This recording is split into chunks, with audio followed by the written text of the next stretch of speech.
con Willax. Desde temprano estamos informando sobre esta convocatoria al paro que por lo pronto hasta ahora parece desarrollarse el transporte público, el servicio de transporte público con normalidad. No obstante, el día de ayer la presidencia del Consejo de Ministros dio una conferencia a propósito de la ola de criminalidad que afecta a este sector del país, así como otros importantes anuncios.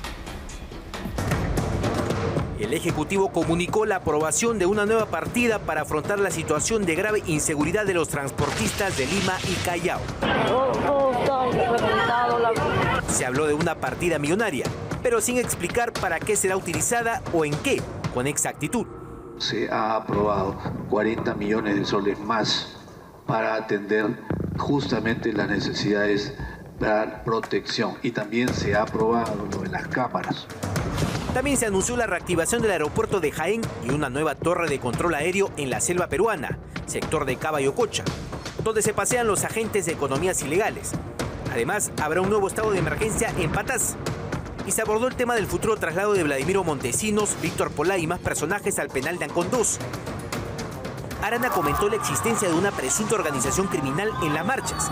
Lo dijo tal vez sin calcular el impacto del anuncio en miles de jóvenes de Lima y Callao.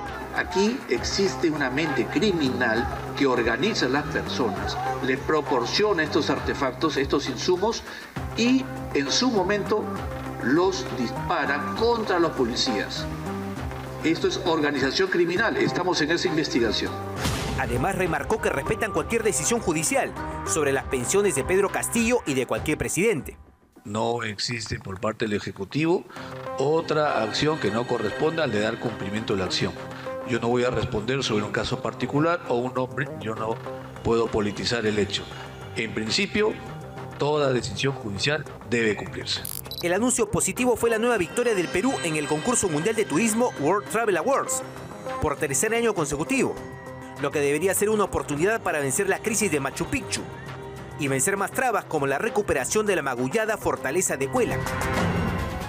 Bueno, lo que se tiene ahora también en el Congreso de la República es que ya no se va a ver la interpelación al ministro Sandoval, el ministro de Transportes. Recordemos que esta iniciativa había sido presentada por Diego Bazán de Renovación Popular, argumentando que el ministro debía responder por los retrasos en los vuelos del aeropuerto Jorge Chávez, el desabastecimiento de combustible, todo esto con relación al nuevo terminal aéreo. Sin embargo, esta moción ha sido desestimada.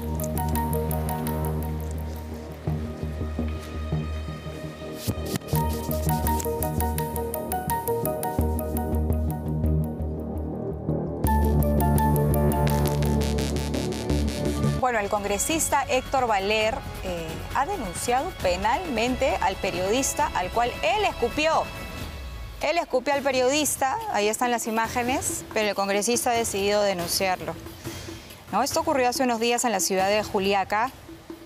Este bochornoso incidente previo a un cruce de palabras que tuvieron tanto el parlamentario como el hombre de prensa. Héctor Valer aseguró no sentirse arrepentido de lo que hizo y justificó su accionar alegando que el periodista le faltó el respeto y atentó contra su dignidad al acusarlo de delincuente y de traidor. Además, Valer confirmó que ha presentado esta denuncia penal contra el comunicador por presunta agresión física, alegando que le hicieron una herida en el tobillo. Bueno, realmente hay otras maneras de reaccionar, ¿no? Frente a lo que al congresista no le gusta, puede claramente responder de una manera diferente. Bueno, vamos a ver qué pasa con su denuncia penal.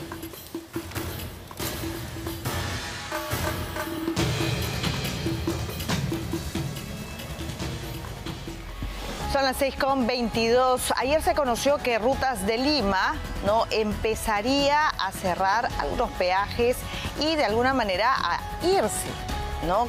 ¿Qué es lo que esto va a significar para el Estado peruano? Porque Rutas de Lima va a demandar, o podría hacerlo, al Estado peruano, ya más allá de la disputa que hay en los Estados Unidos a partir de Brookfield y la Municipalidad de Lima. Le preguntaron al ministro Raúl Pérez Reyes, él ha sido ministro también en esta cartera, ahora está en la cartera de Economía, y le ha respondido acerca justamente de esta situación, de los peajes en Lima. Rutas de Lima anunció su disolución y liquidación. Sin embargo, seguirá sacando hasta el último centavo a los peajes.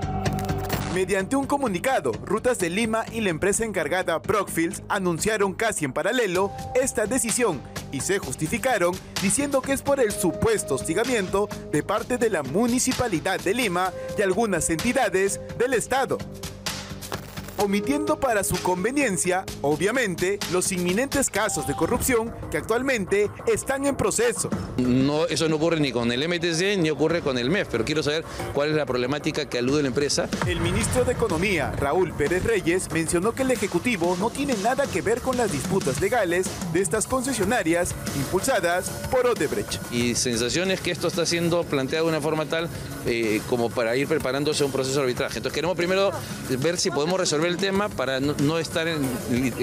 exactamente.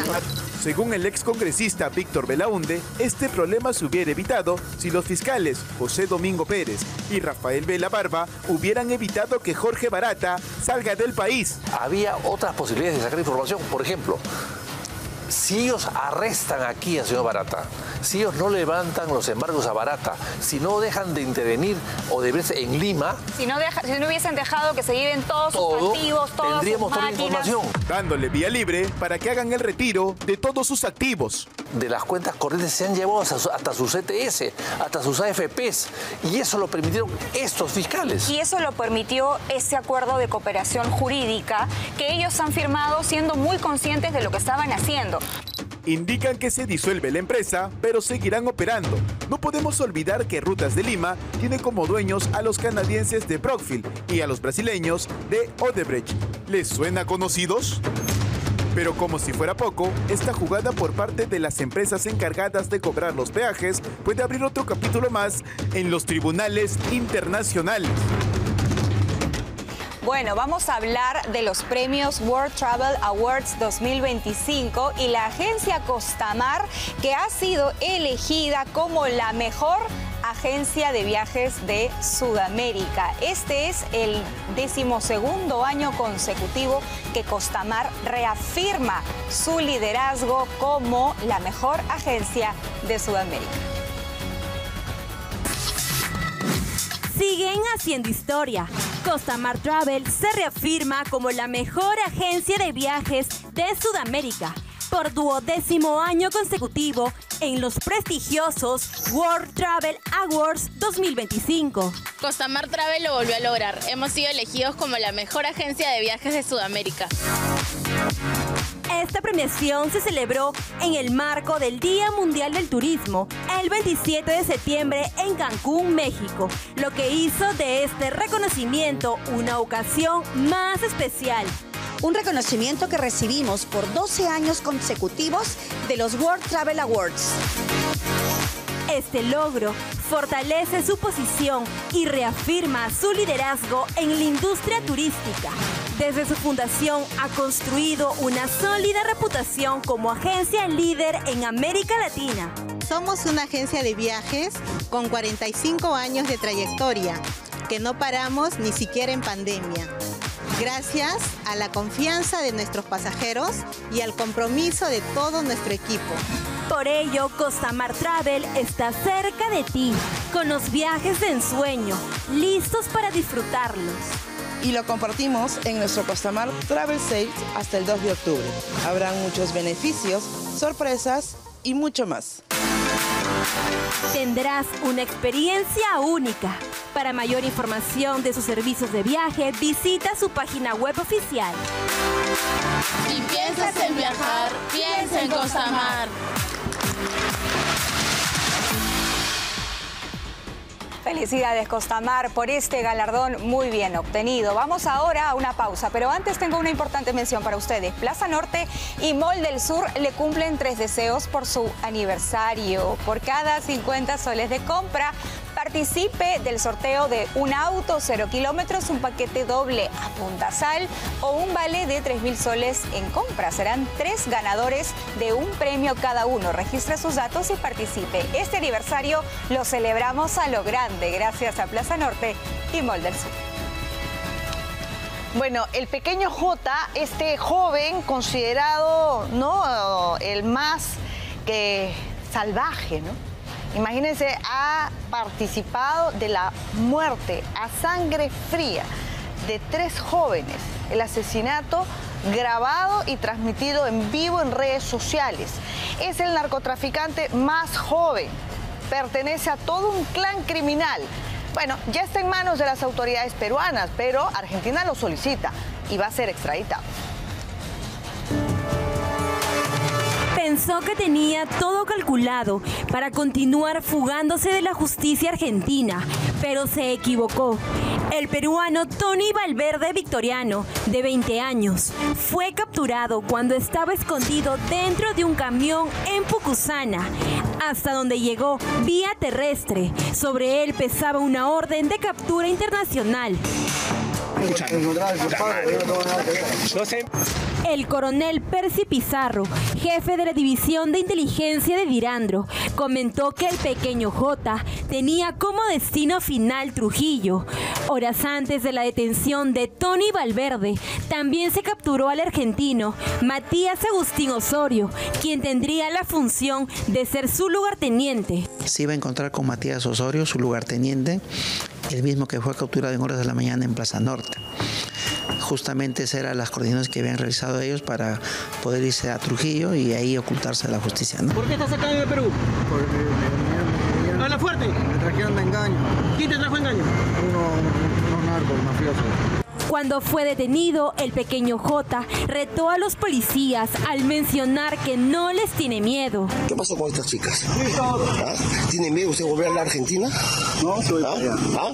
No, se voy para allá. ¿Vas a ir para allá? ¿Tienes miedo a las autoridades quizás? Tienes que decir tú a los familiares de las personas a las cuales se te está involucrando por haber asesinado. ¿Ah? Solo vos es una sonrisa. ¿Ah? El jefe de la División de Inteligencia de Dirandro detalló que ya se ordenó la expulsión inmediata de Matías Osorio. Se decide expulsarlo del país y además se sanciona con una sanción de 15 años para que no pueda regresar a nuestro país. Mientras que el pequeño J afrontará un proceso de extradición a Argentina. Ya ha sido puesto a disposición del Juzgado de Investigación Preparatoria de Chilca para que las autoridades argentinas inicien el procedimiento de extradición. Por lo general puede durar entre 30 a 60 días. Tony Valverde Victoriano permanecerá en territorio nacional mientras se espera la resolución que definirá su futuro judicial y una posible extradición para que responda ante las autoridades argentinas. ¿Quién es este delincuente? Pequeño J, un trujillano, ¿no?, que nació en una familia dedicada precisamente al sicariato, al tráfico de drogas y a otros delitos. Un joven que además fue a Argentina y vean ustedes el imperio de terror que creó en ese país. A estas jovencitas las han torturado antes de asesinarlas y enterrarlas en una casa. A estas jovencitas les han cercenado parte de su cuerpo y esto lo han grabado la organización que lideraba Pequeño J para transmitirlo a sus integrantes como una medida de asustar también, de asustarlos a ellos para que no les roben, ¿no?, que ha sido, digamos, la hipótesis que maneja la policía.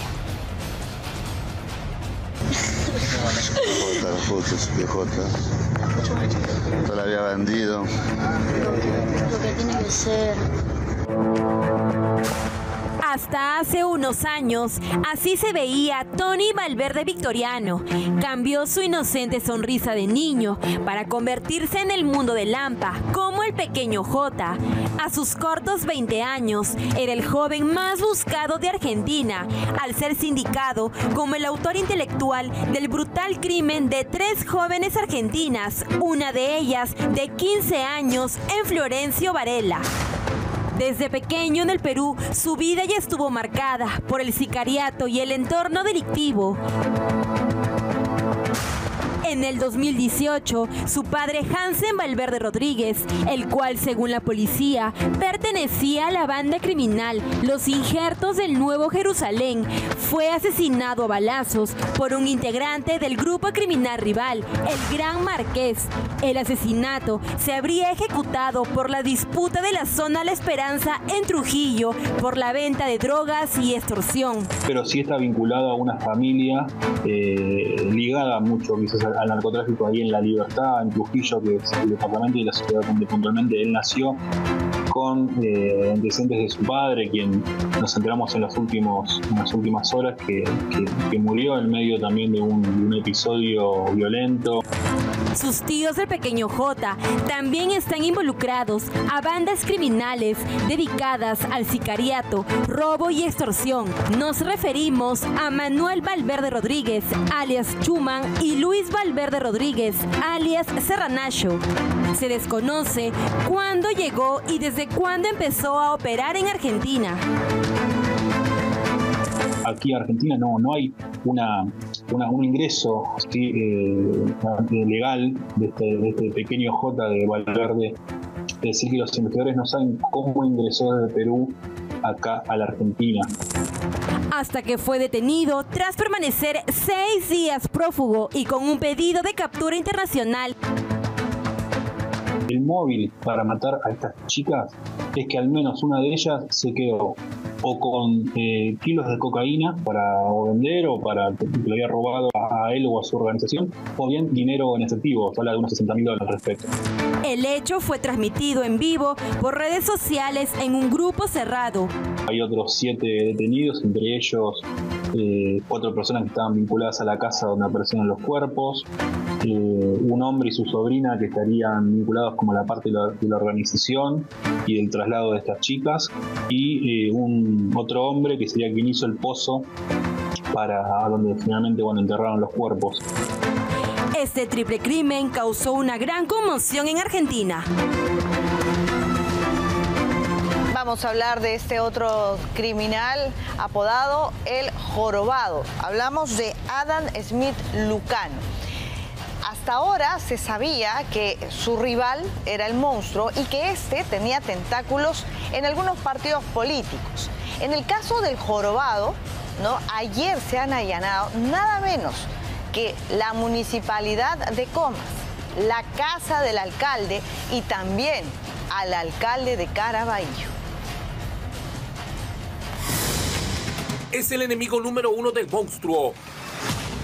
Se trata de Adam Smith Lucano Cotrina, conocido como El Jorobado, líder de la banda conocida como los Sanguinarios de la Construcción. Un criminal que increíblemente habría hecho supuestos negocios nada menos que con las municipalidades de Comas y Caraballo. Razón por la cual la Policía Nacional, en coordinación con el Ministerio Público, realizaron allanamientos en las oficinas de ambas comunas en un mega operativo para desarticular a la organización criminal. En esta oportunidad se le está investigando de manera integral, de tal manera de que se le ha podido atribuir a esta organización criminal dedicada al delito de extorsión, de sicariato, por la lucha desde la hegemonía y la supremacía del cobro de cupos, sobre todo a las obras de construcción en Lima Norte. Es precisamente este cabecilla criminal, que actualmente se encuentra preso por 15 años por tenencia ilegal de armas, quien logró amasar alrededor de $25 millones debido al cobro de cupos, pues seguía liderando su organización tras las rejas. En su momento se lograron posicionar en Lima Norte. En este caso, el monstruo se quedó con el cobro de cupos o las extorsiones en las empresas de transporte, reitero, y quien se quedó con las obras ha sido, en este caso, Adam Smith Lucano Cotrina, y que en esta oportunidad se le está imputando ya el delito de organización criminal. 10 personas han quedado detenidas y 88 vehículos han sido incautados. Además, 53 inmuebles han sido allanados, entre ellos las casas de 2 integrantes de la Policía Nacional en actividad, uno de la Brigada Especial contra el Crimen de San Juan del Urigancho y el otro de la División de Homicidios. además de oficinas municipales de Comas y Caraballo y la residencia del alcalde de este último distrito, Pablo Mendoza Cuevas, quien figura en la tesis fiscal bajo el alias de El Médico, como un supuesto vínculo político de los sanguinarios de la construcción. Se está allanando su domicilio a efecto de determinar cuál es su responsabilidad dentro de la organización criminal. La municipalidad de plata del Estado les pagaba a la organización criminal alquilándole su vehículo.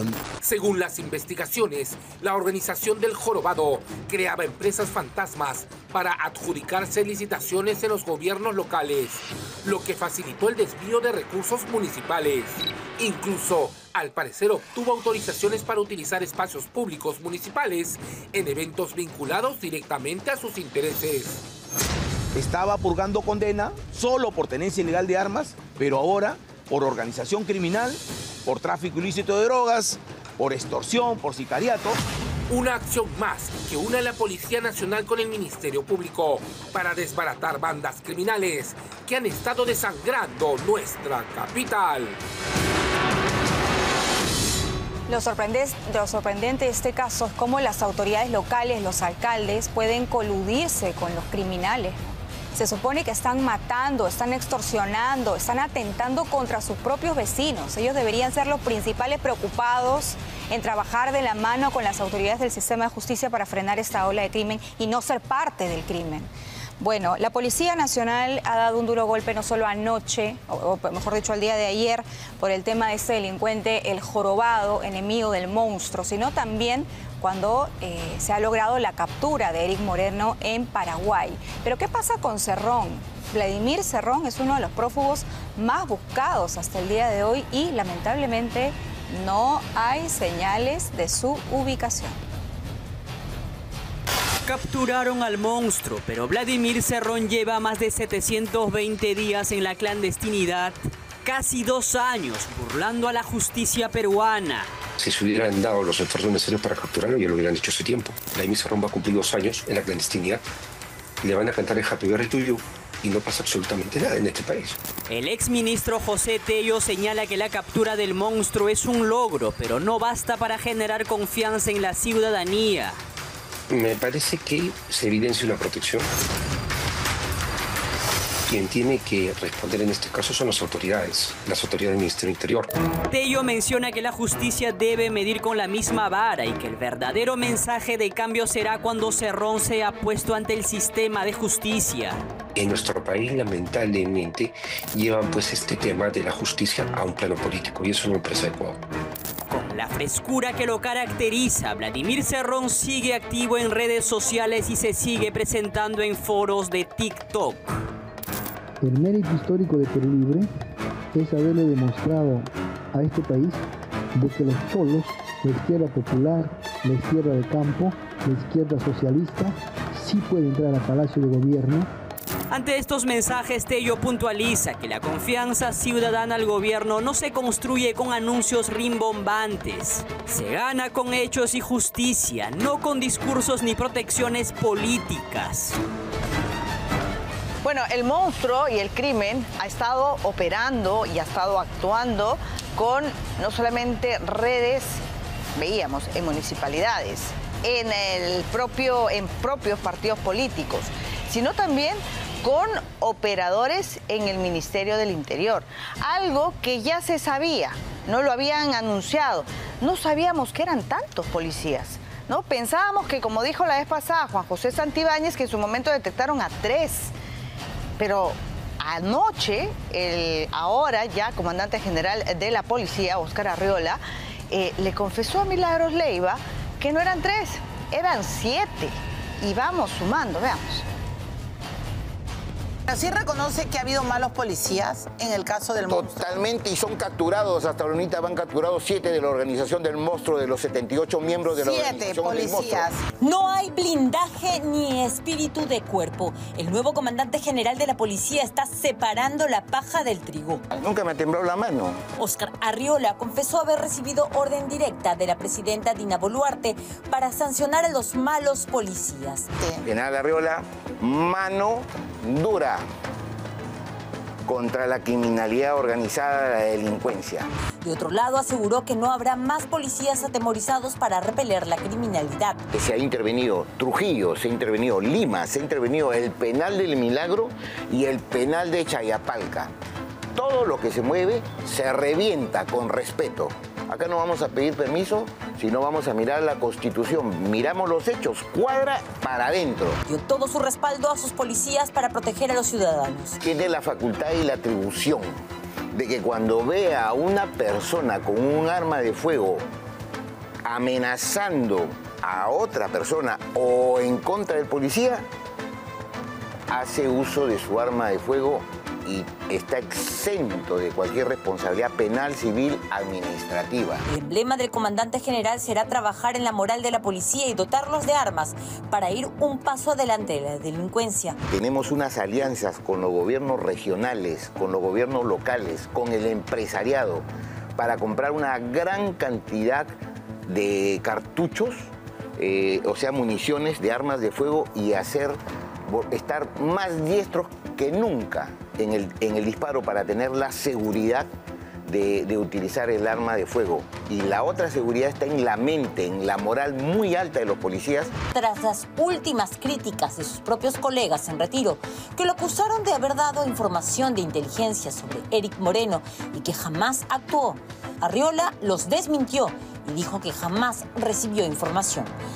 Yo tengo mucha frustración, mucha tristeza, impotencia. O sea, no logro comprender, para que se entienda, por qué personas que hemos pertenecido a la Policía Nacional salen y despotrican de la institución y de los mandos, pero de manera gratuita. Arriola estará desde muy temprano hoy en las calles para brindar seguridad a la ciudadanía frente al anuncio del paro. Bueno, y enhorabuena que desde la policía no se identifique a estos malos elementos.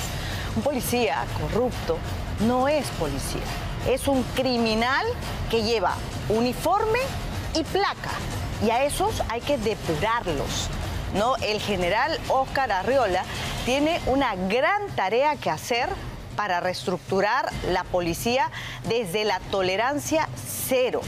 No solamente para recuperar la confianza de la ciudadanía, sino para que se puedan hacer efectivos y que estos operativos sean realmente eficientes.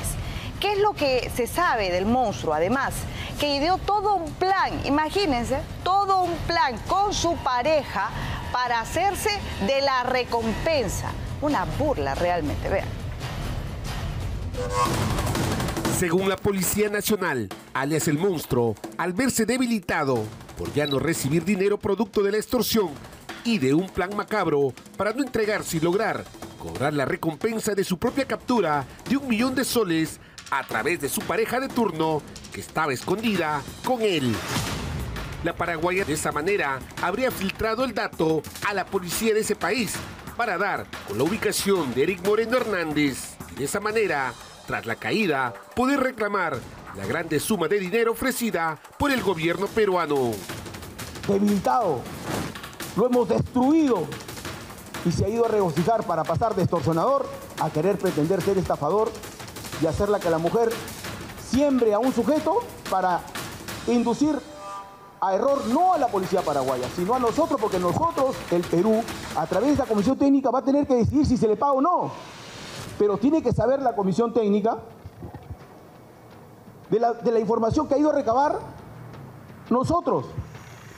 Si nos quedamos callados, somos cómplices de este miserable. El monstruo habría conocido a Dayana en una discoteca en Santa Cruz, Bolivia. Fue así que inició una relación sentimental y se trasladó hasta Paraguay. El coronel José Manuel Cruz, jefe de investigación criminal de la DIRINCRI, salió a alabar la imagen de la Policía Nacional, negando su ausencia en la caída del monstruo y explicando cómo se debilitó paso a paso la banda Los Injertos del Cono Norte. Esta premisa se cae de madura. La Policía Nacional de Perú hizo su trabajo y le dio información veraz, técnica, de dónde se encontraba el monstruo. Que no participó del procedimiento de 2 días, como lo hemos demostrado, de verificación de la información, bien, Yo lo llamo horas antes, porque los otros colaboradores me dicen que ya lo tienen rodeado. Dio a conocer el seguimiento y captura de la madre de los hijos del monstruo y de sus cuñadas, quienes recibían dinero de la extorsión, así como sus vínculos con personas ligadas a él en Paraguay. Además de la comunicación constante con la Fiscalía Guaraní. El coronel Cruz volvió a ser rotundo ante sus críticos que le restaron méritos a la actuación de la Policía Nacional en Paraguay. Permite consolidar de manera contundente todo lo que se está precisando. Entonces, la Policía Nacional del Perú, para terminar, ¿sí sabía? Sí. ¿Le trasladó? Sí. A nivel preliminar, sí. A nivel oficial, a través de cooperación internacional, sí. Se tiene que preguntarle a la Fiscalía paraguaya cuál es el resultado, por qué motivo hasta ahora, no solo Dayana Martínez, sino los 19 paraguayos más, ¿por qué no están procesados? Juan José Santibáñez, ministro de Justicia, ha renunciado a su cargo. Así ayer lo dio a conocer en exclusiva el programa de Milagros Leiva. Él quiere participar en las siguientes elecciones. Aparentemente buscaría ser senador en el siguiente Congreso y aparentemente iría con el partido de César Acuña. Esta es la carta del exministro Juan José Santibáñez Antúnez que envió a la presidenta de la República, Dina Boluarte. La razón que motiva mi decisión es anhelo de participar como candidato en las próximas elecciones democráticas a llevarse en abril del 2026. Afrontaba una interpelación y censura en el Parlamento, pero la fecha para retirarse del cargo público y ser candidato es el 13 de octubre y le ganaba. Por ello se alejó de Palacio de Gobierno y agradeció a la presidenta. Me permito desearle el mayor de los éxitos, recalcando mi agradecimiento y admiración y la loable manera de ejercer su función. Por las afiliaciones de Santibáñez a los partidos políticos Progresemos y el PPC, solo podría ser invitado para la lista parlamentaria para ser candidato al Senado, pues no podría postular a la presidencia. La pregunta es, ¿a qué partido irá? ¿Quién va a ser el nuevo ministro de Justicia? El viernes será la nueva juramentación. Sin embargo, será más de un ministro los que renunciarán. Bueno, lo cierto es que ayer por la tarde ni el propio Arana sabía, ¿no? En la conferencia de prensa que hace el presidente del Consejo de Ministros, él dice, ningún ministro se ha acercado a presentarme su renuncia. Eso ha sido al borde de las 6 de la tarde y luego ya cerca de las 9 de la noche se conoce la renuncia de Santibáñez. Hay también rumores, por cierto, de que Eduardo Arana también renunciaría a la presidencia del Consejo de Ministros porque va a postular, ¿no? Está Eduardo Arana, César Vázquez, está ministro Sandoval de Transportes, Morgan Quero, por lo menos son 5, y con Santibáñez 5 ministros que se irían, ¿no?, de aquí al 13 de octubre para postular en las próximas elecciones. Vizcarra, y hay algunos políticos, ¿no?, que también están tratando y están en campaña, a pesar de que no pueden, pero bueno, y se cuelgan. Nos están colgando de estos jóvenes de la llamada generación Z para hacer campaña. Vean. Son repudiados, pero en tiempos electorales la frescura y el oportunismo se imponen. Por eso respaldo a los jóvenes que están reclamando todos los fines de semana. Y tenemos que juntos lograr que en las elecciones del próximo año cambie la clase política con personas que piensen en el Perú primero. Lagarto Vizcarra es el último político en treparse a la protesta de la generación Z. Lo antecedieron Johnny Lescano, Alfonso López Chau, Indira Wilca, Verónica Mendoza, Ricardo Belmont, y la lista es interminable. Y para ellos, en estos momentos, no existe ningún aval a ningún político. Aún más, dentro de ellos mismos, una característica es no tener líderes emblemáticos o líderes del movimiento juvenil. El excongresista Juan Sheputa asegura que para la generación Z el principal problema es la corrupción, porque a raíz de este cáncer no tendrán recursos para la educación, salud, trabajo y seguridad ciudadana. Su lucha es frontal contra la corrupción. Y mal hacen aquellos políticos que quieren colgarse del saco, en especial Martín Vizcarra, sujeto que fue vacado por corrupto. elemento completamente corrupto desde sus años juveniles y que es un pésimo ejemplo para la juventud. Así también el exministro Juan Cheput asegura que la aparición de Mario Vizcarra en las encuestas es producto de la confusión y la mentira implantada por Martín Vizcarra. Pero este sujeto juega con el apellido, juega con la inicial del nombre, pone M. Vizcarra para que no aparezca Martín o Mario y de esa manera se confunda la ciudadanía. Es decir, está manipulando a la población. Para Cheput, las encuestas podrían cambiar después del 12 de diciembre, cuando estén definidas las planchas presidenciales en los partidos políticos. El caso específico de Mario Vizcarra es una hinchazón. Una cosa es un crecimiento que es sostenible, que se mantiene en el tiempo, y otra cosa es una hinchazón. Lo que se hincha, se deshincha, se desinfla. A pocos meses de las elecciones nada está dicho y todo puede pasar cuando por delante hay un 67% de peruanos indecisos. Bueno, sin duda Martín Vizcarra quiere llevar a cabo lo que se denomina el endose de votos, ¿no? Quiere endosar a su hermano este bolsón electoral. Por eso es que juega colocándose la M, el señor Mario Vizcarra, no siendo claros todavía, aunque sabe perfectamente Martín Vizcarra que él no puede postular en las siguientes elecciones generales. Así que creo yo que ya está definido quién sí podía ocupar su lugar y tener por lo menos una bancada en el siguiente Congreso bicameral. Vamos a hablar de Pedro Castillo, porque el Poder Judicial ha decidido que se le otorgue la pensión vitalicia al expresidente golpista tras declarar fundada la demanda de amparo que presentó su defensa contra una resolución del Congreso que rechazaba esta solicitud.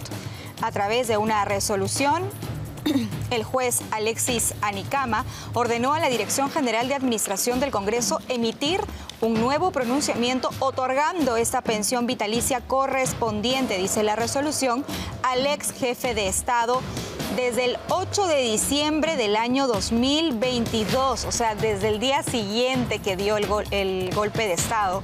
Dice el Poder Judicial que a este señor le corresponde la pensión vitalicia que se le ha otorgado a otros expresidentes de la República. Y además, dice el Poder Judicial, con todos los beneficios inherentes, ¿no?, que esto significa.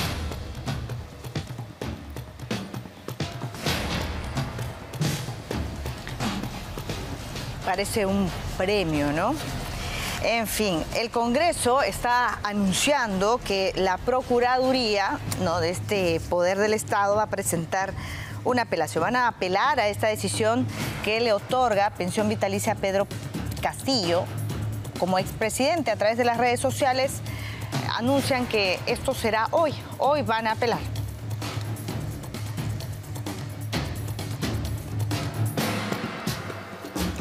Bueno, el Congreso de la República aprobó la denuncia constitucional contra la ex mano derecha de Pedro Castillo. Estamos hablando de Betsy Chávez por negociación incompatible y tráfico de influencias.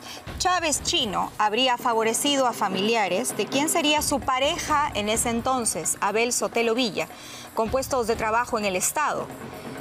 De acuerdo a la acusación de tráfico de influencias agravado, la titular de la Subcomisión de Acusaciones Constitucionales, la legisladora Lady Camones, señaló que se han identificado indicios razonables de este delito en la contratación de Antonio Riquelme Sotelo Calderón, padre de Abel Sotelo Villa, ¿no?, expareja de Betsy Chávez, como jefe de la Oficina Zonal de Tacna del Organismo de Formalización de la Propiedad Informal.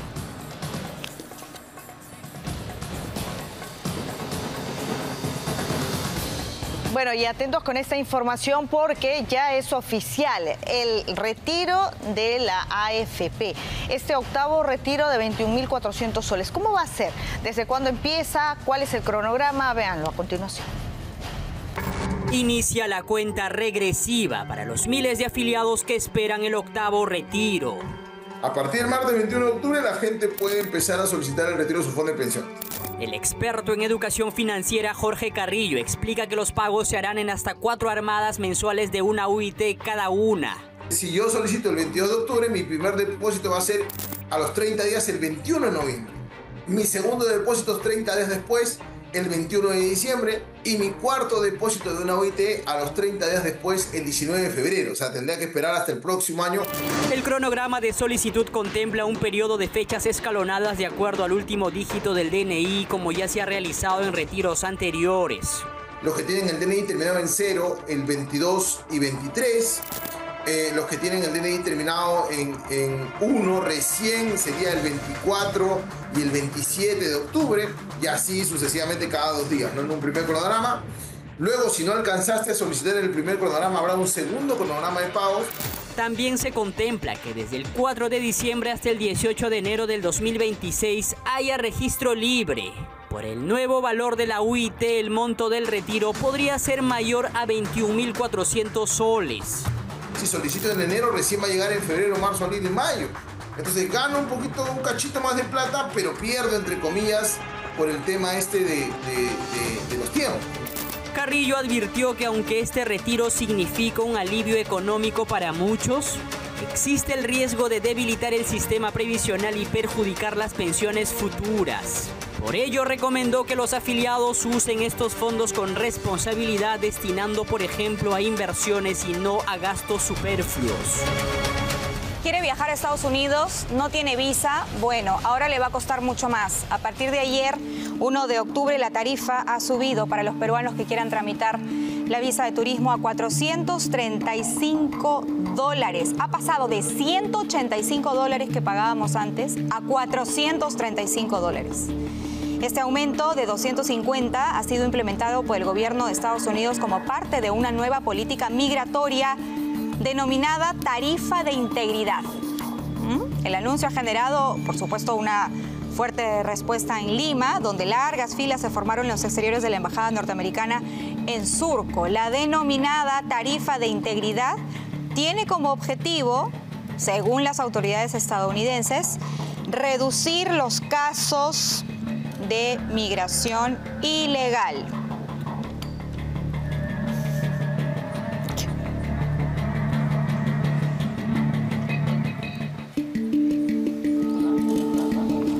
Bueno, hay que tener mucho cuidado con la delincuencia. Miren estas imágenes a continuación de lo que ha sucedido con esta mujer que es asaltada. Estaba caminando solita, ¿no? Y viene esta pareja muy sigilosa, ya la venía siguiendo. El tipo de pronto la agarra por el cuello, la amenaza con una navaja mientras la mujer la despoja de lo que ella llevaba en su cartera. Celulares, dinero en efectivo. Tremendo esta situación que se ha dado. Están pidiendo mayor seguridad en esta zona. Ha ocurrido en Huancayo.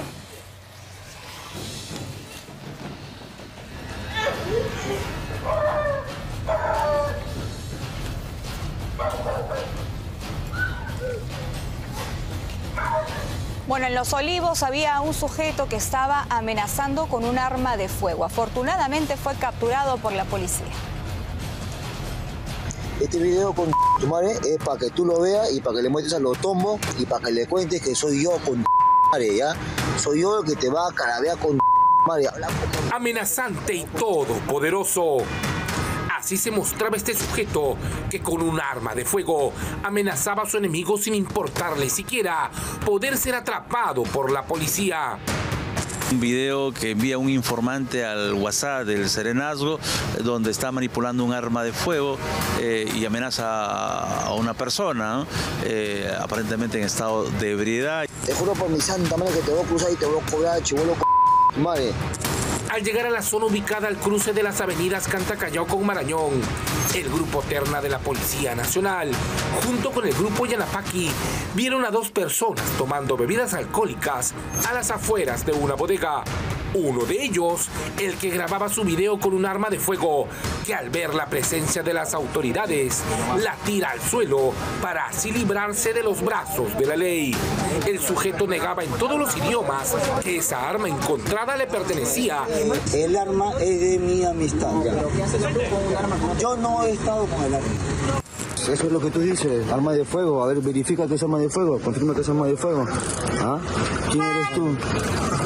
Al revisar el contenido de su celular, los agentes policiales encontraron el video y en él no solo confiesa formar parte de una mafia, sino que también señala que a él lo conocen con el alias de Chino. Mira con no te la mafia de Cabezón Mesa con madre, yo Chino. Se habían tomado el atrevimiento de hacer un video amenazante a un sujeto que está también en investigación. El gatillero fue identificado como Eder Luis Barbosa Castañeda, de 39 años, y el otro detenido como Miguel Anderson Ramón Puertas. Ambos fueron llevados a la sede del Depinquiri de Los Olivos para las investigaciones correspondientes. Son las 7:03, una persona lamentablemente ha fallecido, 19 resultaron heridas tras un choque múltiple ocasionado por un camión al que le fallaron los frenos.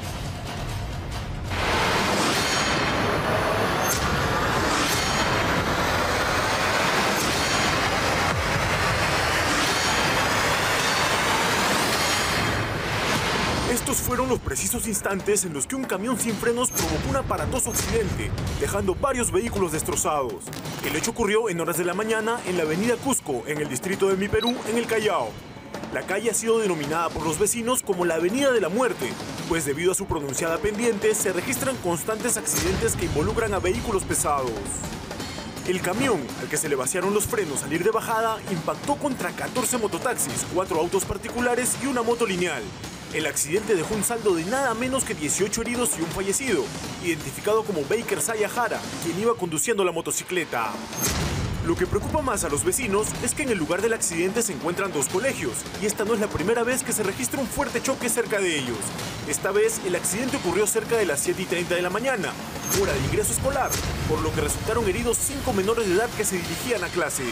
Acá lo que se debe exigir es que no pasen los carros, en este caso los trailers no deberían de circular, porque acá hay motos bastante lo que van niños. El alcalde de Mi Perú, Irving Chávez León, asegura que se deben tomar medidas urgentes para evitar más accidentes, pues los vehículos pesados no deberían circular por aquella avenida.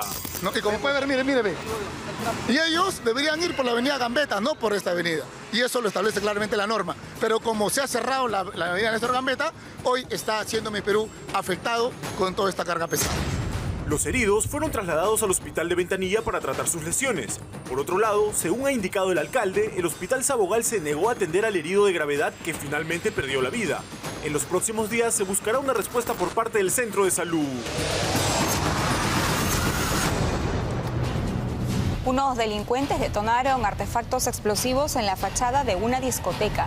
La policía empezó a realizar las investigaciones y determinó que en esta banda criminal también está integrada por menores de edad.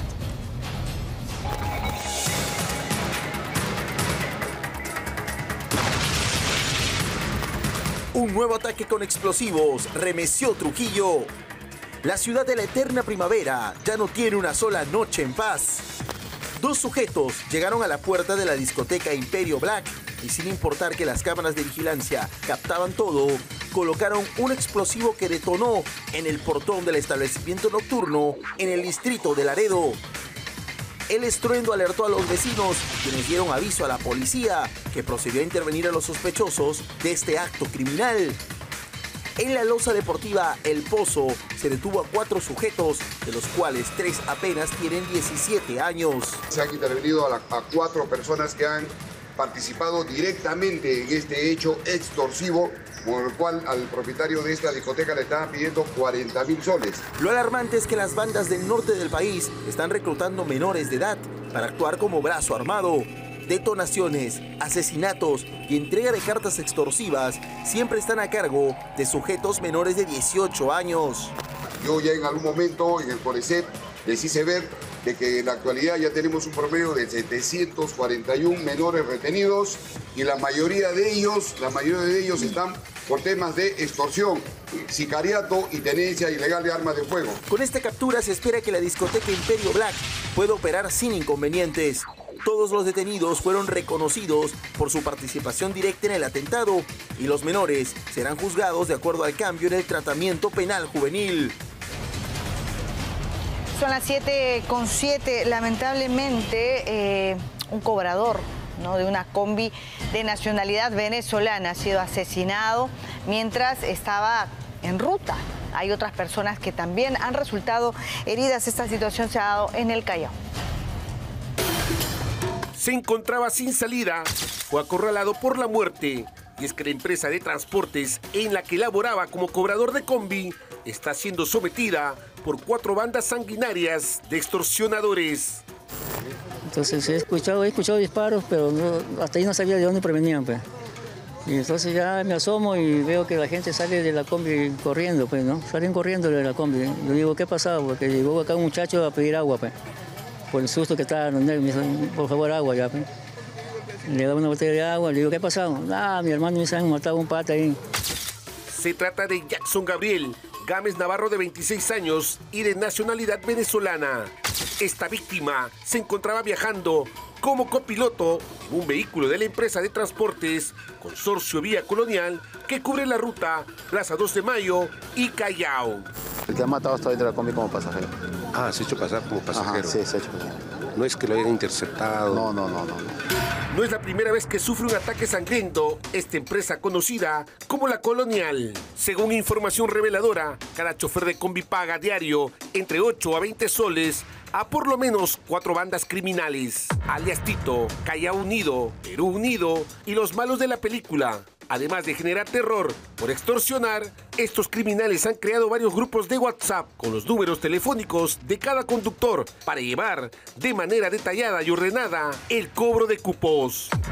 Mira esta captura de pantalla en donde aparece el nombre del grupo de WhatsApp llamado Extorsión. Es ahí donde brindan información sobre los números de cuenta a depositar el dinero, así como cartas, comunicados y audios. Incluso los conductores están obligados a enviar los vouchers de pago y si por alguna razón un chofer no sale a trabajar, está obligado a comunicar. Yo te lo he dicho clarito y rapado a toditos ustedes. No es yape, es plin. Así que los que hagan yape, el día de hoy me tienen que hacer plin. Cooperen para que vayan bien. Cooperen por la buena. El crimen ocurrió en el cruce de la calle 5 con la avenida Colonial en el Callao, lugar de varios asesinatos a transportistas. Del mercado mataron a un colectivero. O sea, esta zona, hace unos días igualmente metieron un explosivo en una combi de La Colonial, igualmente. O sea, esto ya se salió de control. Tras el asesinato al cobrador, la empresa Consorcio Vía Colonial comunicó que mediante directorio no trabajarán por 24 horas.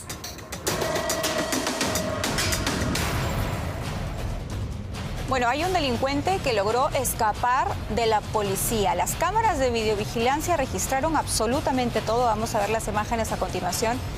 Y aquí se ve cómo él, primero estaba reducido, ¿no? Luego forcejea y logra zafarse y ya, y se fue corriendo. Así como lo estamos viendo. Era un sujeto que estaba requisitoriado. La intervención se dio en Bagua. Y la policía ha identificado o ha intensificado la búsqueda de este prófugo que sinceramente se les ha escapado de una manera casi, parece broma esto, ¿no? Están buscando a este prófugo y se investigan las circunstancias que, como vemos en imágenes, han permitido su fuga. Han permitido, porque no me digan que no lo alcanzaban, ¿no? Lo han mirado irse, realmente. Bueno, se trata de un hombre con orden judicial de captura vigente, quien ya había eludido además a la justicia previamente.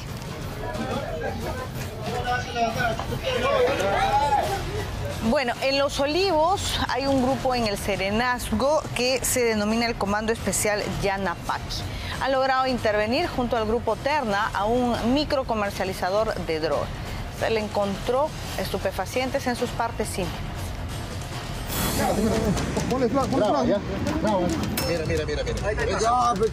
Listo.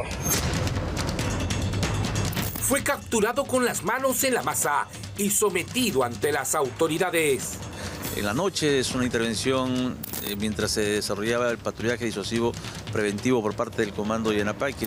Se trata de un microcomercializador de drogas que vendía sus estupefacientes a vista y paciencia de los vecinos de la zona, conocida como la Primera de Pro en Los Olivos.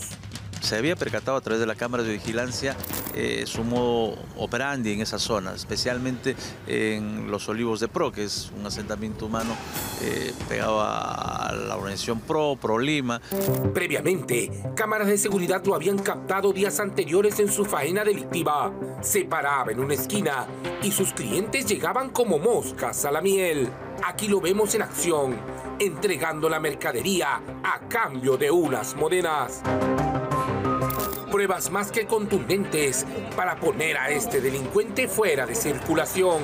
Es así que el Comando Yanapaqui de la Municipalidad de Los Olivos, en un trabajo en conjunto con el Grupo Terna de la Policía Nacional, realizaron su seguimiento hasta que fue detenido, encontrándose la droga escondida, nada menos que en sus partes íntimas. Se le encuentran en sus genitales estos quetes de cocaína, ¿no? 120 quetes de pasta básica de cocaína que de alguna u otra forma evidencia la forma delictiva de este sujeto en esa zona, ¿no? El detenido fue identificado como Marcos Caleb Barrientos Luque cuando estaba realizando su actividad ilícita en el asentamiento humano Los Olivos de Pro. El sujeto fue trasladado al Tepincri del distrito para las investigaciones correspondientes. Bueno, sin duda tienen que llevarse a cabo las investigaciones que puedan determinar lo sucedido en este caso. Bueno, en el Agustino han capturado a un microcomercializador de droga que se sentía impune, pero afortunadamente le cayó la autoridad. Durante mucho tiempo lograron burlar a la policía, aprovechando su dominio del terreno y perdiéndose entre los callejones y pasadizos de la zona. Pero su suerte se agotó y finalmente cayeron. En un trabajo de inteligencia y seguimiento conjunto entre el Serenazgo y la Policía Nacional, permitió desarticular a una peligrosa organización criminal dedicada a la microcomercialización de drogas en la zona de Nazarenas, asentamiento humano independiente en el Agustino. Es un clan familiar, pues se trata de Naomi Peralta Quispe, de 19 años, Eric Torres Cabrera, de 32, y Vilma Quispe Pariona, 42 años. Estas personas, por conocimiento de los vecinos, ya durante mucho tiempo han estado pues prácticamente pues que convencidos de que ahí no va a pasar nada. Pero como no hay crimen perfecto.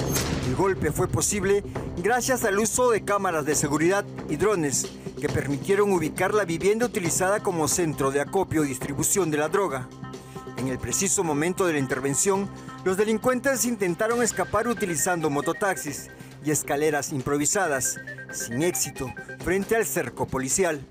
Esta persona se sentía que estaba en una fortaleza porque estaba prácticamente a mitad del cerro. Y cuando la policía entraba por la parte baja, ya eran comunicados por teléfono, porque fácilmente vemos en esa primera intervención cómo le comunican que todo desaparece. Dentro del inmueble se halló una importante cantidad de droga, además de un arma de fuego y 2 granadas de guerra. Arsenal que revela el nivel de violencia y riesgo que representaba esta banda para la población. Los detenidos fueron trasladados a la de Pincri del Agustino, donde enfrentarán las diligencias e investigaciones correspondientes por tráfico ilícito de drogas y tenencia ilegal de armas de guerra.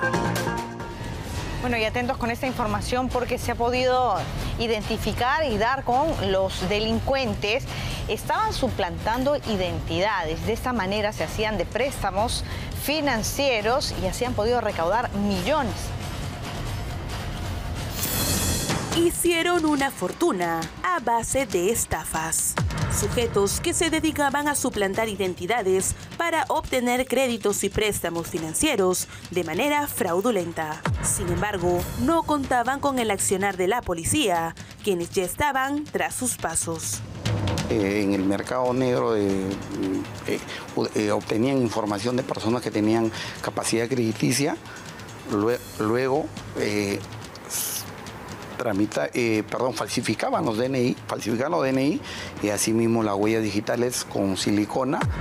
Efectivos lograron dar con la guarida en donde los presuntos integrantes de la banda criminal, los suplantadores de Trujillo, operaban y falsificaban información para acceder a las cuentas bancarias de sus víctimas. Los detenidos fueron identificados como Luis Franklin Cortijo Cayán y César Augusto Prado Reyes, quienes operaban con un sofisticado modus operandi. Primero, anulaban las líneas telefónicas de las víctimas y activaban chips nuevos con los que recibían información bancaria y de tarjetas de crédito, para luego vaciar sus cuentas. Adquirían chips también en el mercado negro, se han incautado 153 chips, 151 DNI y 163 huellas dactilares de silicona, ¿no? Entonces, con esto, ya tenían todo el aparato logístico, iban a las entidades y accedían a créditos en nombre de otras personas. La organización operaba en distintos puntos del país durante más de 5 años, incluyendo a Trujillo, Piura, Tumbes y la zona sur de Lima, y acumulando grandes sumas de dinero con esta modalidad delictiva. Los detenidos permanecen bajo custodia policial mientras continúan las investigaciones y los agentes buscan identificar a más posibles víctimas afectadas por esta compleja red de estafas.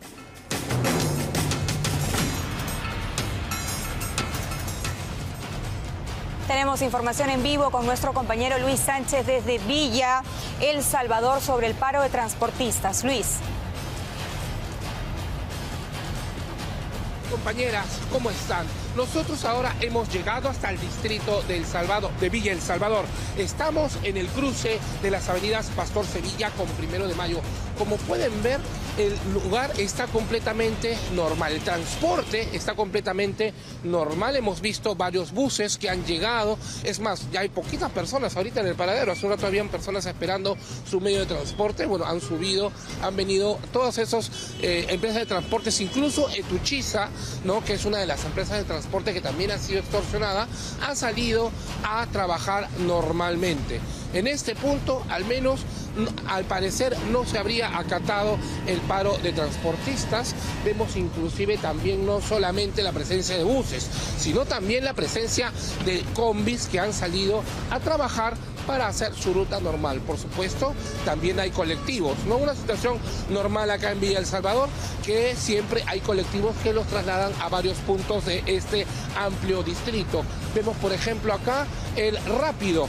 Esta empresa también ha sido extorsionada y, sin embargo, la línea C del Rápido también ha salido a trabajar con normalidad. Podemos conversar de repente con alguna de las personas que están allí. La cantidad de gente que ha venido acá a Vamos a ver si podemos conversar con el conductor. ¿Qué tal, caballero?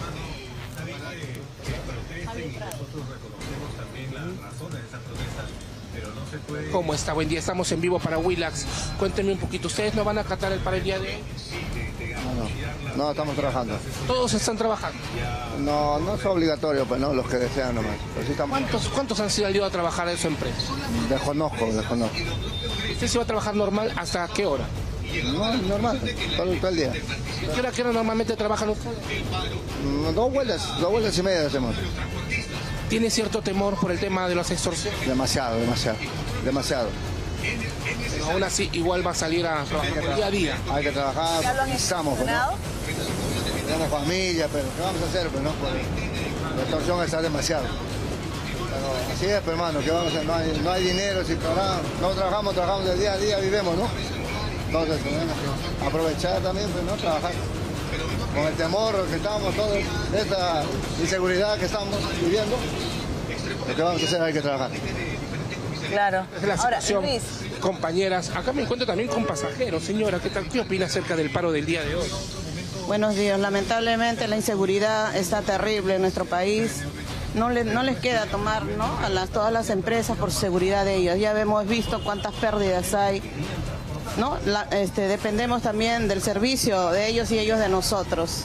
Y es lo único que el gobierno ponga ya, pues, manos firmes, ¿no? Gracias. Ok, esta es la situación entonces, compañeras, a estas horas de la mañana. Nosotros hemos subido acá a la empresa del Rápido, como ustedes pueden ver. Ya nos dimos cuenta. Bastantes personas que... El bus se fue contigo adentro. A este transporte está... Exacto, estamos repletos, sin embargo, pues la gente ha salido a trabajar con normalidad.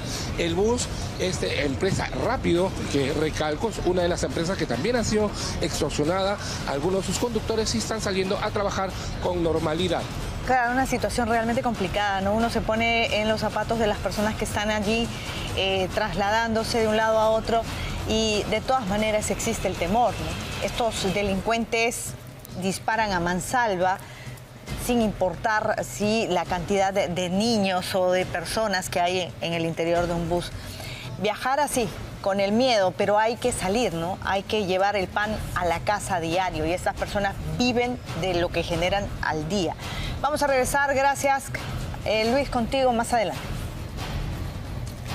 Vamos ahora a hablar de un delincuente, Pequeño J, trujillano, ¿no? Por supuesto peruano de nacimiento, que llegó a Argentina a cometer un triple feminicidio. Entre las jóvenes que asesinó figura una menor de edad. Fue capturado en nuestro país, en Chilca, ha sido puesto a disposición del juzgado de investigación preparatoria de ese lugar para que empiece el proceso de extradición hacia Argentina, donde lo están requiriendo para juzgarlo por este horrendo asesinato. Pensó que tenía todo calculado para continuar fugándose de la justicia argentina, pero se equivocó. El peruano Tony Valverde Victoriano, de 20 años, fue capturado cuando estaba escondido dentro de un camión en Pucusana, hasta donde llegó vía terrestre. Sobre él pesaba una orden de captura internacional. El coronel Percy Pizarro, jefe de la División de Inteligencia de Dirandro, comentó que el Pequeño J tenía como destino final Trujillo. Horas antes de la detención de Tony Valverde, también se capturó al argentino Matías Agustín Osorio, quien tendría la función de ser su lugarteniente. Se iba a encontrar con Matías Osorio, su lugarteniente, el mismo que fue capturado en horas de la mañana en Plaza Norte. Justamente esas eran las coordinaciones que habían realizado ellos para poder irse a Trujillo y ahí ocultarse de la justicia, ¿no? ¿Por qué estás acá en el Perú? Porque ¡habla fuerte! Me trajeron de engaño. ¿Quién te trajo engaño? Unos narcos mafiosos. Cuando fue detenido, el Pequeño J retó a los policías al mencionar que no les tiene miedo. ¿Qué pasó con estas chicas? ¿Ah? ¿Tiene miedo usted de volver a la Argentina? No, estoy para allá. ¿Ah? No, estoy para allá. ¿Vas a ir para allá? ¿Tienes miedo a las autoridades quizás? Tienes que decir tú a los familiares de las personas a las cuales se te está involucrando por haber asesinado. ¿Ah? Solo vos es una sonrisa. ¿Ah? El jefe de la División de Inteligencia de Dirandro detalló que ya se ordenó la expulsión inmediata de Matías Osorio. Se decide expulsarlo del país y además se sanciona con una sanción de 15 años para que no pueda regresar a nuestro país. Mientras que el Pequeño J afrontará un proceso de extradición a Argentina. Y ha sido puesto a disposición del Juzgado de Investigación Preparatoria de Chilca para que las autoridades argentinas inicien el procedimiento de extradición. Por lo general puede durar entre 30 a 60 días. Tony Valverde Victoriano permanecerá en territorio nacional mientras se espera la resolución que definirá su futuro judicial y una posible extradición para que responda ante las autoridades argentinas. Bueno, y con 20 años uno comienza a revisar su historia familiar y su historia familiar está marcada por el sicariato, por la extorsión, por el tráfico de drogas.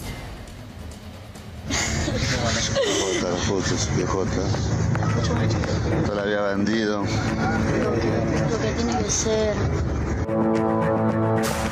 Hasta hace unos años, así se veía Tony Valverde Victoriano. Cambió su inocente sonrisa de niño para convertirse en el mundo de Lampa, como el Pequeño J.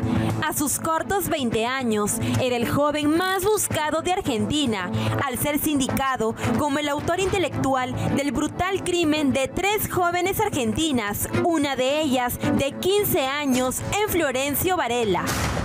Desde pequeño en el Perú, su vida ya estuvo marcada por el sicariato y el entorno delictivo.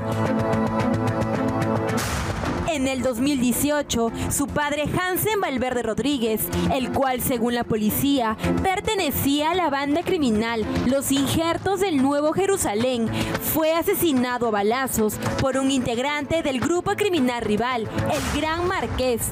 El asesinato se habría ejecutado por la disputa de la zona La Esperanza en Trujillo por la venta de drogas y extorsión. Pero sí está vinculado a una familia ligada mucho quizás al narcotráfico ahí en La Libertad, en Trujillo, que es el departamento y la ciudad donde puntualmente él nació, con antecedentes de su padre, quien nos enteramos en las últimas horas que murió en medio también de un episodio violento. Sus tíos del pequeño J también están involucrados a bandas criminales dedicadas al sicariato, robo y extorsión. Nos referimos a Manuel Valverde Rodríguez, alias Chuman, y Luis Valverde Rodríguez, alias Serranacho. Se desconoce cuándo llegó y desde cuándo empezó a operar en Argentina. Aquí en Argentina no hay un ingreso legal de este pequeño J de Valverde. Es decir, que los investigadores no saben cómo ingresó desde Perú acá a la Argentina. Hasta que fue detenido tras permanecer 6 días prófugo y con un pedido de captura internacional. El móvil para matar a estas chicas es que al menos una de ellas se quedó o con kilos de cocaína para vender o para que le había robado a él o a su organización, o bien dinero en efectivo. Se habla de unos $60.000 al respecto. El hecho fue transmitido en vivo por redes sociales en un grupo cerrado. Hay otros 7 detenidos, entre ellos 4 personas que estaban vinculadas a la casa donde aparecieron los cuerpos, un hombre y su sobrina que estarían vinculados como la parte de la organización y del traslado de estas chicas, y otro hombre que sería quien hizo el pozo para donde finalmente enterraron los cuerpos. Este triple crimen causó una gran conmoción en Argentina. La Policía Nacional permitió que la captura de Eric Moreno, el monstruo, fuera posible en Paraguay. Había realizado capturas previas, había golpeado al corazón de esa organización criminal. Pero grande fue nuestra sorpresa cuando nos enteramos de que habían algunos malos efectivos del cuerpo policial que habían estado dándole información al monstruo para que él pudiera fugar. Y de hecho así lo hizo, escaparse con total facilidad. Ayer estuvo el nuevo comandante general de la policía, el general Óscar Arriola, conversando con Milagros Leiva, y él ha revelado que son por lo menos 7 policías los que se han identificado ya como personas que tenían una relación cercana con el monstruo y que le daban ese dato para que él pudiese escapar de las autoridades nacionales e internacionales. ¿Sí reconoce que ha habido malos policías en el caso del monstruo? Totalmente, y son capturados, hasta ahorita van capturados 7 de la organización del monstruo, de los 78 miembros de la organización del monstruo. 7 policías. No hay blindaje ni espíritu de cuerpo. El nuevo comandante general de la policía está separando la paja del trigo. Nunca me tembló la mano. Óscar Arriola confesó haber recibido orden directa de la presidenta Dina Boluarte para sancionar a los malos policías. General Arriola, mano dura contra la criminalidad organizada, la delincuencia. De otro lado, aseguró que no habrá más policías atemorizados para repeler la criminalidad. Se ha intervenido Trujillo, se ha intervenido Lima, se ha intervenido el penal del Milagro y el penal de Chayapalca. Todo lo que se mueve se revienta con respeto. Acá no vamos a pedir permiso, sino vamos a mirar la Constitución. Miramos los hechos, cuadra para adentro. Dio todo su respaldo a sus policías para proteger a los ciudadanos. Tiene la facultad y la atribución de que cuando vea a una persona con un arma de fuego amenazando a otra persona o en contra del policía, hace uso de su arma de fuego y está exento de cualquier responsabilidad penal, civil, administrativa. El emblema del comandante general será trabajar en la moral de la policía y dotarlos de armas para ir un paso adelante de la delincuencia. Tenemos unas alianzas con los gobiernos regionales, con los gobiernos locales, con el empresariado, para comprar una gran cantidad de cartuchos, o sea, municiones de armas de fuego, y estar más diestros que nunca en el disparo para tener la seguridad de utilizar el arma de fuego. Y la otra seguridad está en la mente, en la moral muy alta de los policías. Tras las últimas críticas de sus propios colegas en retiro, que lo acusaron de haber dado información de inteligencia sobre Eric Moreno y que jamás actuó, Arriola los desmintió y dijo que jamás recibió información. Yo tengo mucha frustración, mucha tristeza, impotencia. O sea, no logro comprender, para que se entienda, por qué personas que hemos pertenecido a la Policía Nacional salen y despotrican de la institución y de los mandos, pero de manera gratuita. Arriola estará desde muy temprano hoy en las calles para brindar seguridad a la ciudadanía frente al anuncio del paro. Bueno, y lo que queremos es una depuración. No queremos policías corruptos, policías que con el uniforme y la placa cometen actos delictivos y se convierten en criminales. Vamos a estar atentos, ojalá que el general Arriola pueda empezar a hacer ya cambios inmediatos. Son las 7:32. Lo que se ha conocido anoche es lo que ya se venía rumoreando con relación a Juan José Santibáñez. Apenas duró 30 días en el Ministerio de Justicia. No cambió nada en el frontón. ¿Cómo queda la demanda ante la Corte de la Haya? Se va para ser nuevamente candidato en las próximas elecciones. Esta es la carta del exministro Juan José Santibáñez Antúnez que envió a la presidenta de la República, Dina Boluarte. La razón que motiva mi decisión es anhelo de participar como candidato en las próximas elecciones democráticas a llevarse en abril del 2026. Afrontaba una interpelación y censura en el Parlamento, pero la fecha para retirarse del cargo público y ser candidato es el 13 de octubre y le ganaba. Por ello se alejó de Palacio de Gobierno y agradeció a la presidenta. Me permito desearle el mayor de los éxitos, recalcando mi agradecimiento y admiración y la loable manera de ejercer su función. Por las afiliaciones de Santibáñez a los partidos políticos Progresemos y el PPC, solo podría ser invitado para la lista parlamentaria para ser candidato al Senado, pues no podría postular a la presidencia. La pregunta es, ¿a qué partido irá? ¿Quién va a ser el nuevo ministro de Justicia? El viernes será la nueva juramentación. Sin embargo, será más de un ministro los que renunciarán. Bueno, y todo parece que ni siquiera el presidente del Consejo de Ministros sabía lo que iba a pasar, que iba a renunciar. Por eso es que se entiende que recién el viernes, mañana, va a ser la juramentación del reemplazo de Juan José Santibáñez. Pero vamos a dejar este tema por un momento para hablar de quienes se vienen colgando de estos jóvenes de la llamada generación Z. Salen a protestar, estamos ya en campaña, pero no falta uno que otro aprovechado político que busca la oportunidad de colgarse de ellos. Son repudiados, pero en tiempos electorales la frescura y el oportunismo se imponen. Por eso respaldo a los jóvenes que están reclamando todos los fines de semana. Y tenemos que juntos lograr que en las elecciones del próximo año cambie la clase política con personas que piensen en el Perú primero. Lagarto Vizcarra es el último político en treparse a la protesta de la generación Z. Antecedieron Johnny Lescano, Alfonso López Chau, Indira Wilca, Verónica Mendoza, Ricardo Belmont y la lista es interminable. Y para ellos en estos momentos no existe ningún aval a ningún político. Aún más, dentro de ellos mismos, una característica es no tener líderes emblemáticos o líderes del movimiento juvenil. El excongresista Juan Sheputa asegura que para la generación Z el principal problema es la corrupción porque a raíz de este cáncer no tendrán recursos para la educación, salud, trabajo y seguridad ciudadana.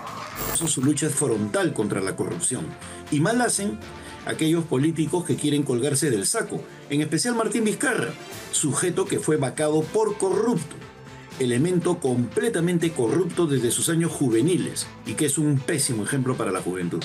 Así también el exministro Juan Sheputa asegura que la aparición de Mario Vizcarra en las encuestas es producto de la confusión y la mentira implantada por Martín Vizcarra.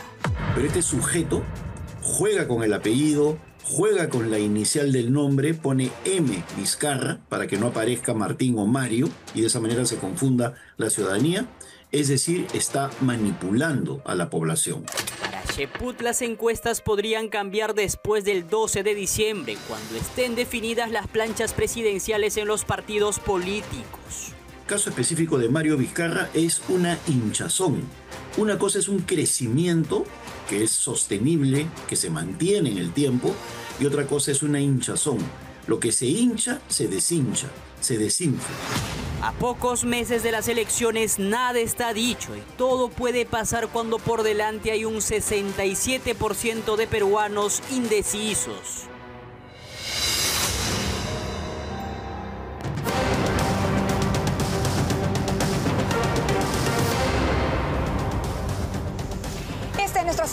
Nuestro segmento Elige Bien. Vamos a hablar de César Acuña porque en los próximos días se estaría oficializando su renuncia al gobierno regional de La Libertad con el propósito de postular en las siguientes elecciones generales de abril del próximo año. Esta confirmación ha llegado ya a través del vocero de la bancada parlamentaria de APP, el congresista Eduardo Salguana. El legislador anunció que la dimisión del actual gobernador se materializará antes del 12 de octubre, la fecha clave, el último día, ¿no?, establecido en el cronograma electoral para las autoridades que aspiran a un cargo público. Esta decisión posiciona a César Acuña como uno de los primeros precandidatos en oficializar su participación en la contienda para ver si llega a la presidencia de la República. Bueno, se habían escuchado varias propuestas desde el Parlamento para eliminar lo que es la ley seca. Pues ha decidido el Congreso de la República mantener esta normativa, esta prohibición de venta de alcohol 48 horas antes de las elecciones. La denominada ley seca de esta manera va a seguir vigente luego de que la Comisión de Constitución del Congreso no alcanzara un consenso para su eliminación. La propuesta planteaba derogar la medida alegando que afectaba directamente a restaurantes, bares y comercios dedicados a la venta de alcohol. Sin embargo, tras el debate, los parlamentarios no lograron un acuerdo y la restricción continuó apoyándose. De esta manera, las siguientes elecciones todavía tendremos ley seca que cumplir. Bueno, vamos ya a ir viendo conforme vayan pasando las semanas las campañas políticas propiamente. Van a salir canciones, singles, ¿no?, que van a identificar algunos candidatos con el objetivo de llegar a Palacio de Gobierno. Pero mucha atención con los equipos de comunicación de los candidatos porque el Instituto Nacional de Defensa de la Competencia, es decir, Indecopi, instó a la OMPE a difundir un pronunciamiento firme que le recuerde a los partidos políticos y a sus postulantes la obligación de respetar los derechos de autor y conexos al momento de elaborar su propaganda. El oficio advierte que la utilización de piezas musicales, imágenes, textos, producciones audiovisuales y cualquier otro contenido creativo requiere la autorización expresa de sus titulares o de las sociedades de gestión colectiva que los representan. Indecopi también recordó que recurrir al material sin el permiso correspondiente no solo afecta a los artistas, autores y productores, sino que puede derivar en sanciones administrativas y legales. Vamos a hablar de las próximas elecciones, vamos a hablar de la manera como se está posicionando el tablero de los candidatos de acuerdo a las encuestas que están siendo publicadas. Albina Ruiz, a las 7:41 de la mañana, tiene más información al respecto. Albina. Pantalla. Muy bien, gracias, Perla. Atentos porque tenemos encuestas. No se pierdan porque la verdad es que hay novedades con relación a las próximas elecciones. No solamente en rostros, partidos, temas que interesa al electorado. Estamos con Enzo Helguera, él es CEO de IMASOLU. ¿Cómo le va? ¿Qué tal? Un gusto estar contigo en tu programa. Vamos, sin preámbulos. Primer cuadro tenemos en estas encuestas de IMASOLU. Antes que nada, la ficha técnica para tener claro la fecha de la toma de muestra y el área y el margen de error también, ¿no? Bueno, el margen de error es de menos de 3%, 2.8, 1.200 encuestas. Han sido realizadas hacia este último fin de semana el trabajo de campo. Este fin de semana. Sí, correcto. O sea, esto quema, por favor. Sí. Bueno, hay algunas sorpresas, algunas novedades con relación a quienes están en estos momentos liderando la intención de voto cuando faltan todavía algún tiempo para que por lo menos algunos se decida. Vamos a ampliar la toma, sí, si nos ayudan, sí. La intención de voto decíamos que podría cambiar porque lo que se viene en estos próximos días, Enzo, es una serie de renuncias de quienes están ahora en alguna función pública y tienen intención de postular. Esto podría variar también estos cuadros. Sí, correcto. De hecho, ya hubo una renuncia. No han sido incluidos, o por lo menos no para el tema de la bicameralidad, muchos personajes porque todavía no se habían decidido. Incluso sí podría incrementar el nivel de conocimiento y de votación cuando uno de los candidatos o un grupo de ellos decida renunciar y presentarse ya formal y oficialmente como candidatos políticos. Ahora, lo vamos a ver en instantes en cuadros, pero es curioso, ¿no? Porque uno ve estas encuestas, ve a quienes están liderando la intención de votos. Repetimos, hay sorpresas, hay variaciones con relación a las encuestas que hemos estado viendo de otras empresas, ¿no? ¿Y esto por qué se da, Enzo? Porque no vamos a decir todavía quiénes están primero, segundo, tercero, ¿no? Hasta tenerlo en cuadro, pero sí hay una diferencia entre otras empresas encuestadoras. ¿Qué varía? Bueno, lo que varía es la metodología, ¿no? Cuando nosotros hacemos la pregunta de manera espontánea por quién votaría usted, el electorado muchas veces menciona nombres y apellidos y al aclararle cuáles son los candidatos, entonces puede de una mejor manera decidir si vota por alguien de la lista o si finalmente se va a otros porque no encuentra exactamente el nombre de su candidato. La gente, vamos con el cuadro, ¿sí? Ahora sí, esta es la encuesta que se ha realizado este fin de semana. Si mañana fueran las elecciones generales, ¿por qué candidato votaría usted para presidente? En primer lugar, Rafael López Aliaga, 14.08%. Le sigue Keiko Fujimori, 7.92%. Carlos Álvarez en el tercer lugar, 6.08%. César Acuña, 4.25%. Philip Butters, 3.14%. La diferencia entre un porcentaje y el que sigue depende de, el primero es el margen general, luego viene Lima y luego el interior del país.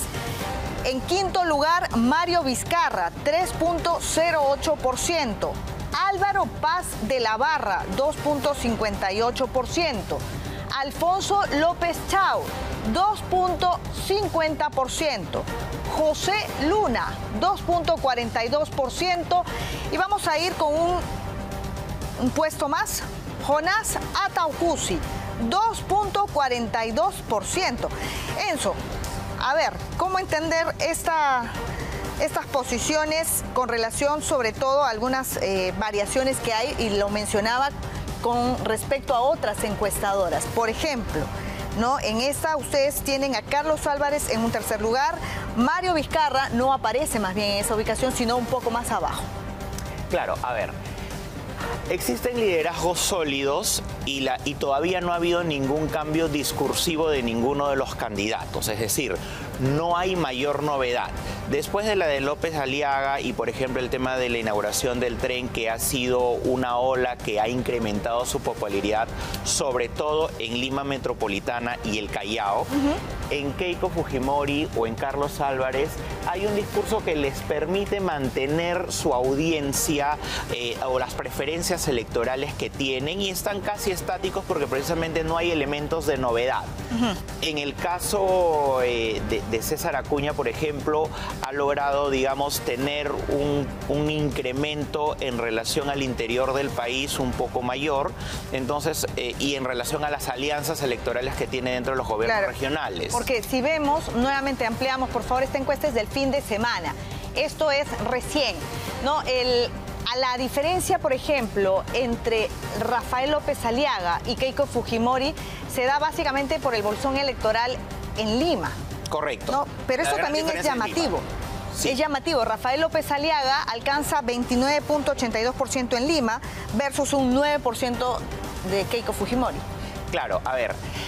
Después de la puesta, digamos, en escena del tren y la materialización, la población limeña que se beneficiaría con el proyecto del tren, que es la más cercana, es la que incrementa su votación porque les va a es un proyecto que les va a resolver directamente un problema importante, que es el transporte. ¿No está en marcha? Este proyecto terminó favoreciendo a Rafael López Aliaga. Porque a diferencia de lo que ocurre normalmente en el gobierno, es que uno hace planes y proyectos que se ven a futuro en mucho tiempo.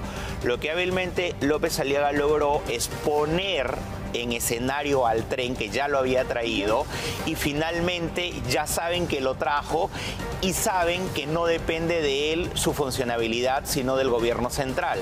Ha comunicado hábilmente ello, entonces las personas lo ven aspiracionalmente como alguien que podría finalmente resolverles ese problema de fondo y que algo concreto ha hecho. Ahora, Carlos Álvarez también tiene un bolsón importante en Lima. Sí. ¿Pero en provincia no? Claro, lo que pasa es que el nivel de conocimiento de Carlos Álvarez, si bien es cierto, es un personaje nacional, en Lima Metropolitana tiene una mayor valoración.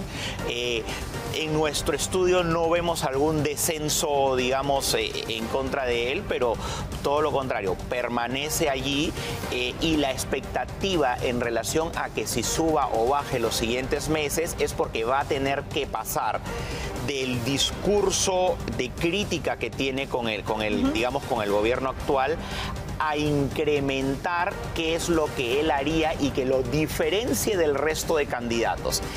Ese trabajo es el que debe desarrollar Carlos Álvarez. Ahora, claro, porque no sé si podemos preparar, chicos, en el switcher el partido político por el que votaría en las próximas elecciones.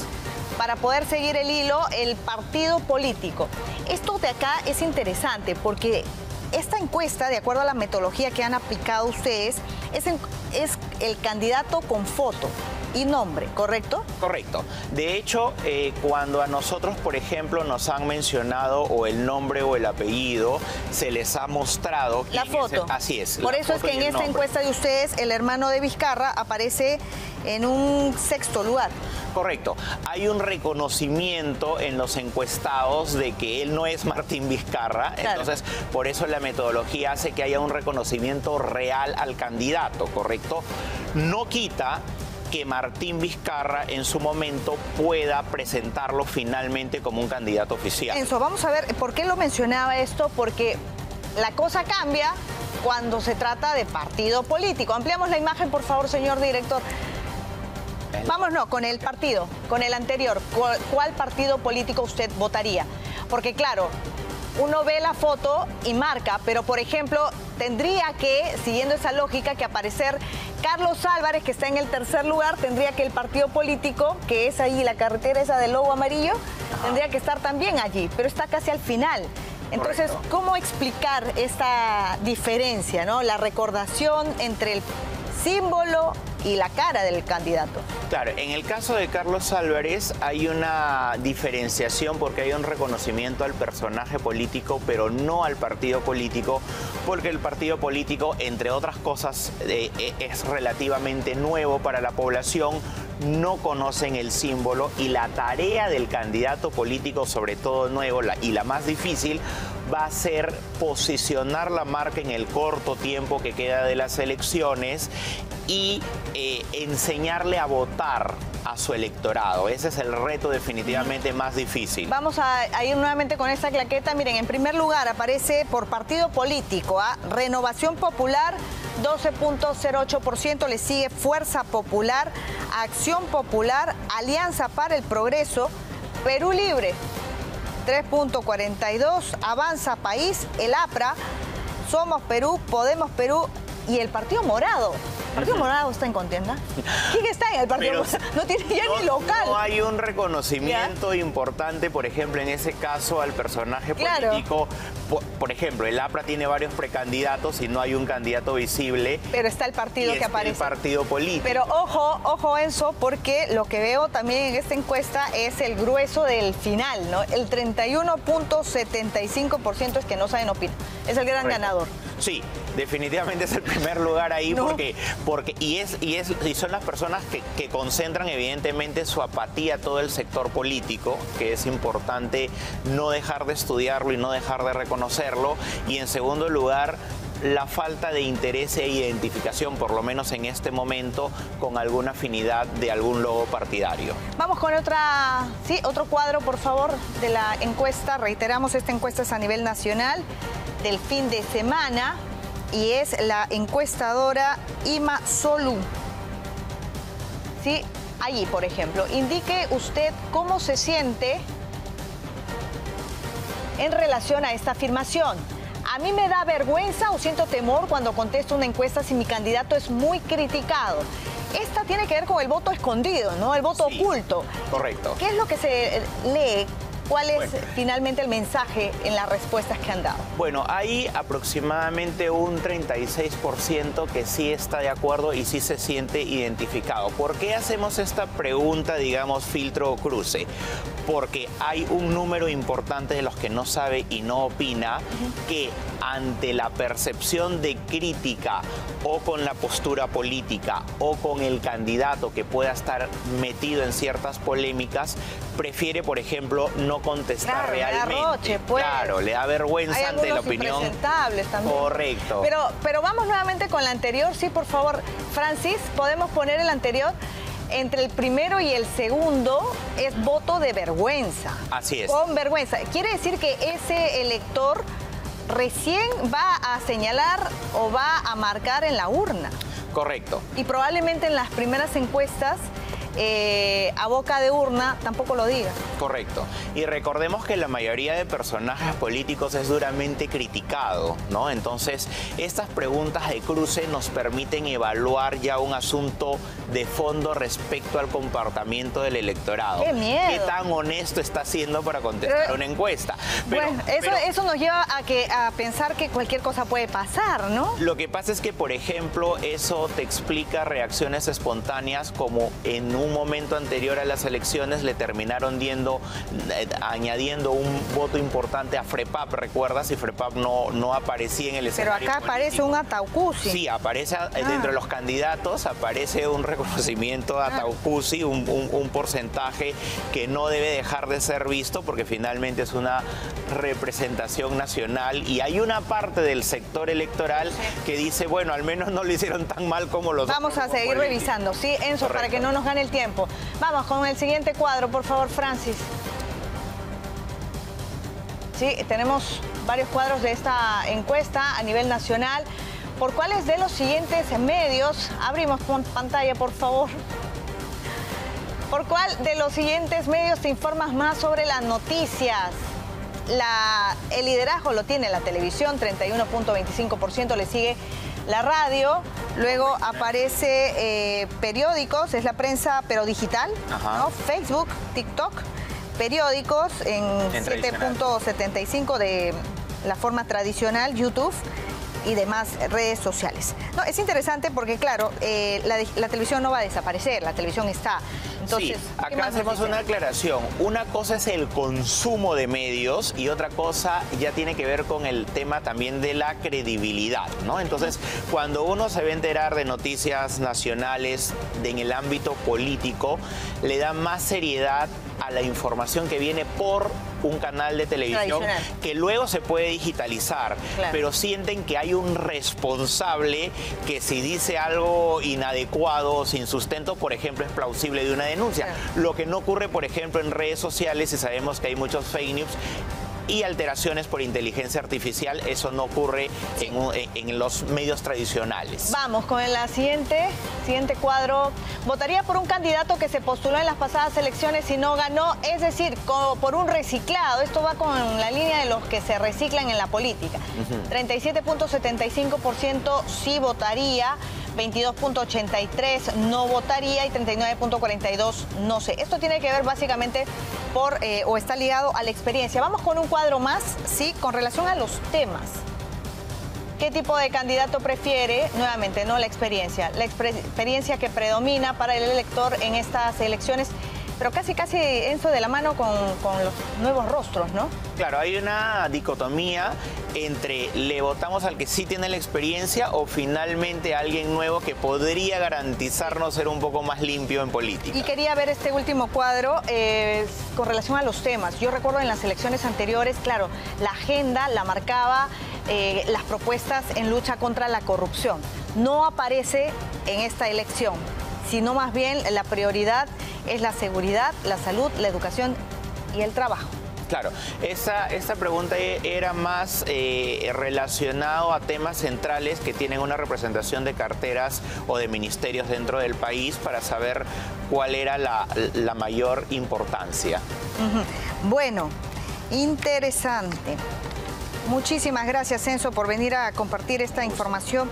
Enzo Helguera, CEO de Imasolu, dándonos a conocer cómo está el termómetro electoral, ¿no? Hay otro cuadro que menciona que las personas van decidiendo su voto un año antes, pero por la cantidad de no sabe, no opina, todo lleva a pensar, como ya lo mencionaba Enzo, que vamos a tener electores un poco confundidos hasta por lo menos fin de año, ¿no? Sí. Es más o menos el pronóstico. Sí, así parece, y evidentemente también habrá un grupo importante que en la última semana, los últimos días y hasta el mismo día en la cola de votación termine finalmente decidiendo por quién va a votar o a quién le va a dar su voto. Vamos a estar atentos, gracias, lo esperamos siempre, gracias. Enzo Helguera ha estado con nosotros, 7:58, vamos a hacer una brevísima pausa comercial, no se muevan porque vamos a regresar con información del caso Lavallato. ¿Se cae o no se cae? La constructora brasileña decidió demandar a José Domingo Pérez y a Rafael Vela. Y también vamos a ver encuestas, cómo van estas a 6 meses de las elecciones presidenciales. Vamos a repetir las encuestas que acabamos de dar a conocer, no se la pierdan. Hay novedades y también cómo va desarrollándose el paro de transportistas. 7:59, regresamos.